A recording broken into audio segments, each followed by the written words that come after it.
dhacdadan waxay u dhacday seatan waa habeen ka mid ah habeenada ugu fursada fiican dadka Hollywoodka filmaanta ka dhiga ama actresska iyo dadweynaha xiiseeya daawashada filimada Hollywoodka.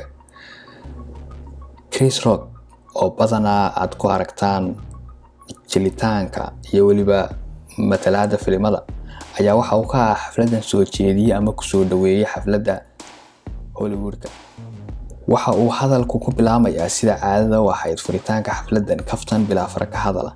isagoo kaftankiisa sii wada ayaa waxa uu ku dhahayaa Jayda, waan ku jeclahay waxaan xiisayn mar labaad la sameeyo G.I. Jane 2. isagoo kaftankiisa wala jeeda timahaaga dhukuran ama moolada ah ee u eg gabadhii filimka G.I. Jane atooraa ka ahayd.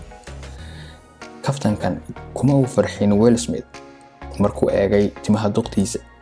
waxa uu cabaystay dharbaaxo kadibna waxa uu wajiga kaga sawiray Chris Rock 5 farood oo bilaan xariisa malaayiin qof hortood. dharbaaxada ayaa dadkii fiirsanaya xafladda ay u maleeyeen inay tahay jilitaan ay isla og yihiin labada atoore, balse daqiiqada kadib ay xaaladdu kala cadaatay markii Will Smith dhahay magaca duqeeda afka ka dhig, isagoo cadhaysan adeegsanayna kelmado aan habboonayn, cadho iyo indhacasayn badanna wajigiisa ka muuqato. duqda Will Smith ayaa sheegtay muddo hore inay la nooshay xanuun bidaara oo sababay in timaheegu daataan. sidaa darteed waxay go'aansatay in timaheega dhammaan ay jarto iyadoo ka baqaysa in bidaartu ku sii korodho. dhageyste, haddii xaaladan oo kale ku soo waajahdo adoo ag fadhiya xaaskaaga, hadduu qof isku dayo dacayad ama inuu wax ka sheego xaaskaaga, sidee baad u falcelinahay? marka hadda dhacdadan Will Smith waa ka raali geliyay dadkii. waxa uu soo geliyay qoraalkan baraha bulshada.